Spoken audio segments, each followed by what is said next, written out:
How does the Teacher of the Year program recognize teachers for their dedication and contributions? Join us as we meet the 2010 DoDEA Teacher of the Year, coming up next in this edition of The Chat Room.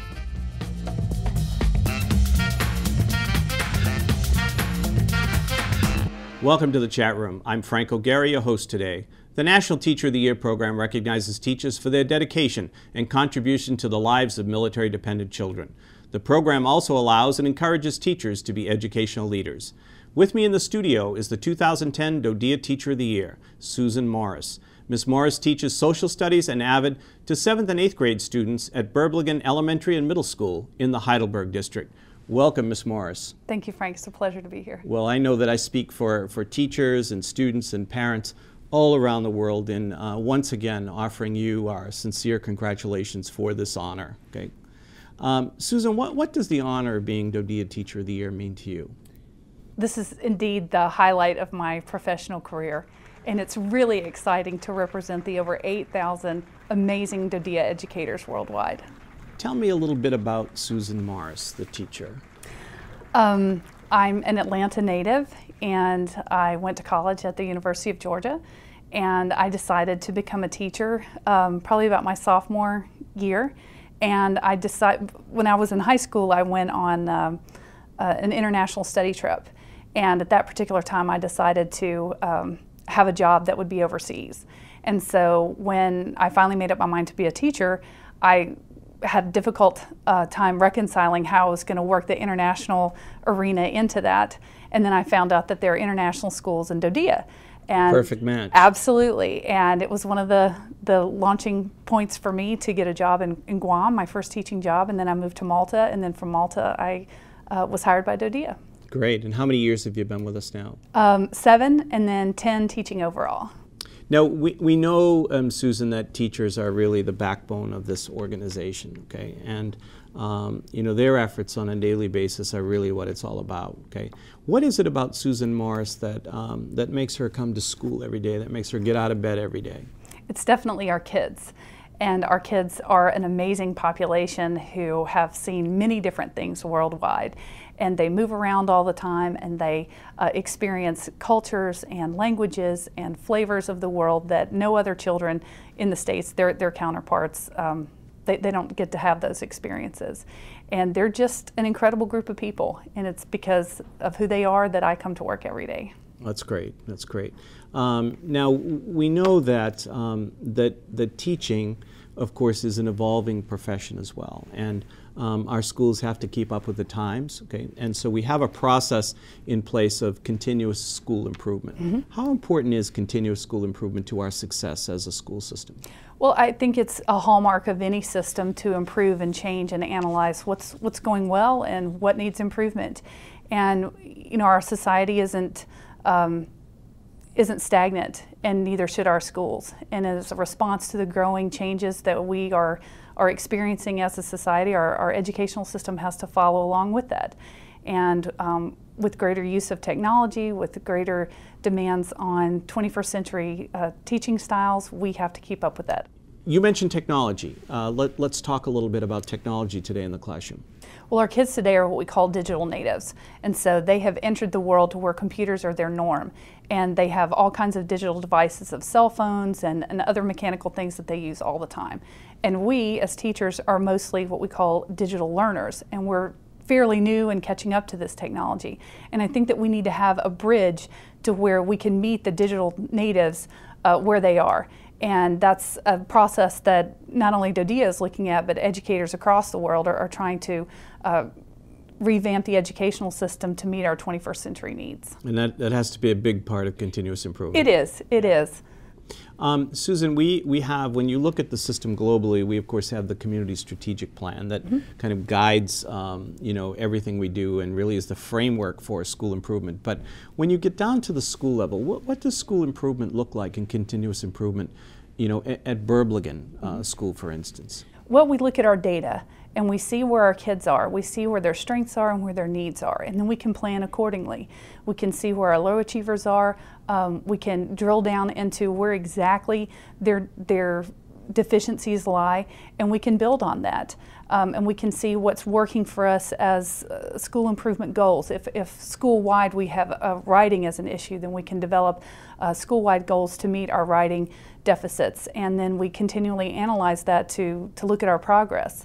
Then we have the advanced ed team who comes in and makes sure that we're doing what we're supposed to and how well we're relating our processes to our goals and seeing our improvement. And I think that's really important, because we can't sit back and expect that what we're doing all the time works for everyone all the time, that we need to grow and change. Absolutely. And you mentioned data at the beginning of that. That's an important piece of it then, the data. It is, and I know that throughout DoDEA we're using data to make better decisions. And I think that research has shown that that's probably the best way for any system organizationally to make better decisions to grow and change. Susan, our director often talks about caring and competent teachers, and we know and have talked a little bit when she talks about competence, we're talking about how teachers implement the standards. They're talking about instruction, assessment in our classrooms. But she also focuses on caring teachers. Can you talk a little bit about what caring teachers in DoDEA look like? Absolutely. I think that you can merge a caring and a competent teacher into one when teachers follow what we call the 3 R's, and that's rigor, relevance, and relationships. And by rigor, I mean producing higher order thinking or critical thinking processes within the curriculum, making curriculum relevant to students in their daily lives, and then establishing a firm relationship with your students. And that's getting to know them and their families. And that relationship piece is really an important one. It is, especially with today's deployment cycle. We have children who are moving every 18 to 36 months. We have a lot of single parents. We have people who are going through reintegration issues, and I think that knowing that within your families helps the behavior and the academic differences that are going on with our students. Now, the deployment issue is a big one, but it's I think, a small piece of a larger issue, and that's really understanding what it is that the moms and dads of our students do, what the mission is. How important is it for a teacher to understand, the military culture, to understand what it is that the military does, and what our role as a school system is in supporting military families? I think that's really critical, because I don't think we should ever forget the community in which we serve, and that is the military population. And like I just stated, we have a very unique and diverse set of circumstances that our stateside counterparts don't have to deal with. We have parents who are deployed, we have parents who are shot at, we have parents who come home injured, we have families who have to move a lot, we have children who change schools in the midst of the school year, who move around quite frequently, so that upsets not only their academic but their social environment, and I think we need to be very sensitive to those needs. Susan, I'd like to talk a little bit about your project, because every Teacher of the Year comes up with a special project, and I believe yours is called the Teacher Leadership Conference. Teacher Leadership Conference. Would you talk a little bit about that? Sure. TLC is designed to be a teacher leadership shared partnership with our administrators. And the genesis for this idea came from our Teacher of the Year conference. We were told that the Leadership Academy was coming back and that DoDEA was establishing the school leadership, the Center for School Leadership. Yep. And it seemed that a missing element of that was a piece on teacher leaders, because we have some teachers who want to be and are leaders within their school system or within their school building, but they don't necessarily have aspirations to be an administrator. And so that's what the TLC, the Teacher Leadership Conference, is all about. It's about developing teacher leaders to work and partner with their administrators. Well, that's great, because that collaboration is really, really critical. It is. Now, if you had a chance then to speak to other teachers across the system about playing a leadership role, what would you say to them?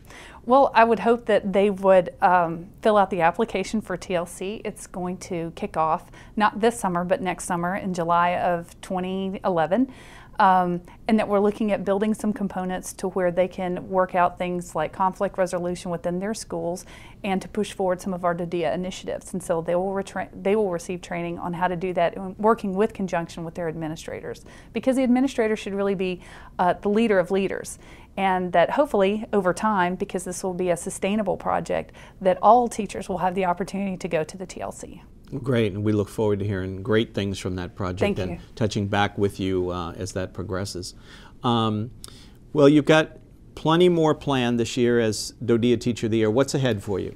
Well, next month they go to the White House, and so I'm really looking forward to that ceremony, and hopefully with the opportunity of meeting Barack Obama, and maybe having some one-on-one FaceTime with him.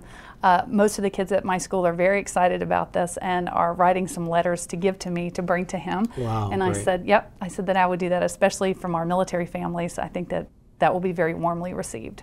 Yeah, and each of the Teachers of the Year in the past, I think, have gotten to meet the president. So Absolutely. chances are probably really good. I hope so. Susan, thank you so much for taking time to be with us today in the chat room. You have to know that we're all very proud of you, and we look forward to hearing more about your adventures and the different events that you'll participate in throughout the year, and especially to learn more about the Teacher Leadership Conference as that progresses. So thank you. Thanks for having me. To learn more about the DoDEA Teacher of the Year program and the Teacher Leader Conference Initiative, visit our website. I'm Frank O'Gara. Thank you for joining us in this edition of The Chat Room.